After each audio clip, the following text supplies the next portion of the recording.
कैसे हैं मोदी जी? क्या आपको जरा भी अनुमान है कि आने वाले समय में आपको कैसे याद किया जाएगा? 11 साल हो गए, आपने एक भी प्रेस कॉन्फ्रेंस नहीं की।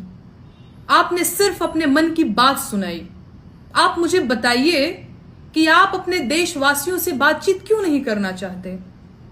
क्या आप उनके सवालों से डरते हैं? वैसे डरना बुरी बात नहीं है, बहुत सारे लोग डरते हैं, लेकिन डरने वाले आदमी का यह कहना कि उसकी छाती 56 इंच की है, यह ठीक बात नहीं है। मोदी जी, देश में बीते 2 महीनों में एक विमान और 5 हेलीकॉप्टर दुर्घटनाग्रस्त हो चुके हैं और सैकड़ों लोग मारे जा चुके हैं, लेकिन देश के मेन स्ट्रीम मीडिया की हिम्मत नहीं हुई कि आपसे एक भी सवाल पूछ ले। ठीक भी है, अब जो चीज जमीन से उड़ेगी उसे जमीन पर तो आना ही पड़ेगा, इसमें आपकी क्या गलती?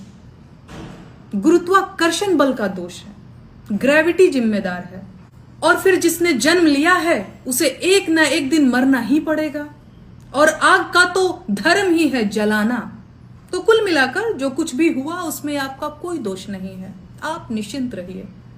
देश भी आपसे सवाल पूछने के मूड में नहीं लग रहा है, और पत्रकारों की तो हैसियत ही नहीं बची है कि आपको अपना माइक दिखा सके, लेकिन फोटोग्राफर्स को आपने पूरी छूट दे रखी है।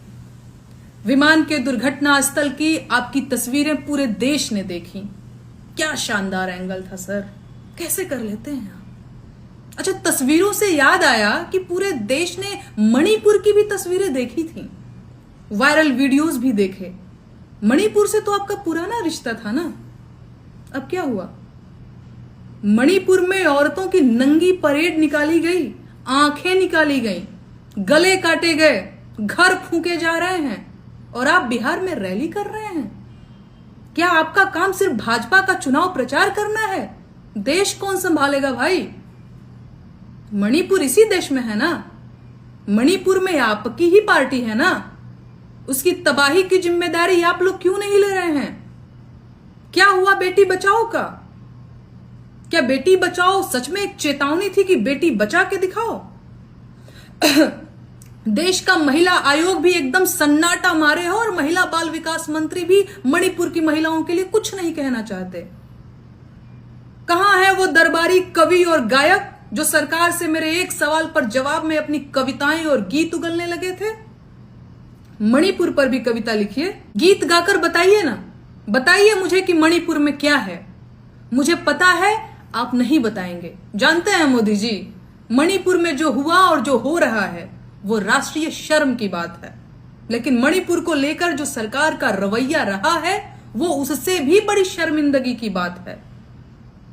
इस देश को एक ढंग के प्रधानमंत्री की जरूरत थी जो उनकी समस्याओं को खत्म करता, लेकिन आपने देशवासियों की समस्याओं को खत्म करने के अलावा बाकी सारे काम किए और देश की पुरानी समस्याओं को न सिर्फ बढ़ाया बल्कि नई दिक्कतें भी खड़ी कर दी। सच ये है कि आपने पूरे देश को एक भटके हुए अश्लील रंगमंच में बदल दिया है, जहां आपकी पार्टी के नेताओं और समर्थकों को कुछ भी बोलने और कोई भी तमाशा करने की पूरी छूट मिली हुई है। आपके अपने लोकसभा क्षेत्र वाराणसी में मेरे खिलाफ 500 लिखित शिकायतें दर्ज की गई हैं, FIR दर्ज करवाई गई, वो भी सिर्फ इसलिए कि मैं आपकी आलोचना करती हूं, सवाल पूछती हूं। अगर आपको मेरे सवालों से दिक्कत है तो बस आप एक बार कह दीजिए कि आपको सवाल पसंद नहीं है, उसके बाद मैं कभी सवाल नहीं पूछूंगी आपसे। आप बस एक बार कह दीजिए कि आपको अपनी आलोचना पसंद नहीं है, मैं आलोचना भी नहीं करूंगी। लेकिन आपने हर बार कंफ्यूज किया है। आप मन की बात में कहते हैं कि आलोचना करो, सवाल पूछो, लेकिन सवाल पूछती हूं तो FIR हो जाती है। अब आप बताइए कि इतने सारे मुकदमे मैं कैसे लड़ूं? मुकदमे लड़ूं या गीत लिखूं, गीत गाऊं? बताइए आप, मैं क्या करूं?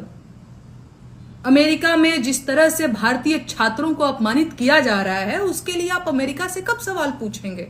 देशवासियों का सम्मान बचाना किसकी जिम्मेदारी है भाई? अमेरिका के राष्ट्रपति लगातार कहते जा रहे हैं कि उन्होंने आप पर दबाव बनाकर सीज फायर करवा दिया।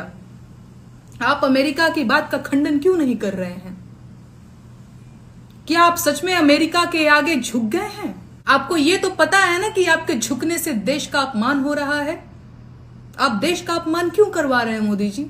चुनाव होते रहेंगे, सरकारें बनती बिगड़ती रहेंगी, पर देश का सम्मान एक बार चला गया तो उसको वापस लाना कठिन हो जाएगा। क्या आपको देश के अपमान से कोई फर्क नहीं पड़ता? मुझे जानना है कि आप पहलगाम हमले के तुरंत बाद बिहार में सभा क्यों कर रहे थे? क्या आपको देशवासियों की मौत का कोई दुख नहीं था? पहलगाम हमले के बाद आपने ऑपरेशन सिंदूर भी किया और सीज फायर भी किया, लेकिन उन चारों आतंकवादियों के सिर अभी तक नहीं मिले। देश अभी तक नहीं जान पाया है कि पहलगाम जैसे संवेदनशील पर्यटन स्थल पर जहां 2000 पर्यटक मौजूद थे, वहां सुरक्षा के इंतजाम क्यों नहीं थे? ये किसकी गलती है? इसकी जिम्मेदारी कौन लेगा? क्या ये सारे सवाल सिंदूर का पेड़ लगाने से खत्म हो जाएंगे? दरअसल नहीं होंगे। आपको जवाब तो देना ही पड़ेगा।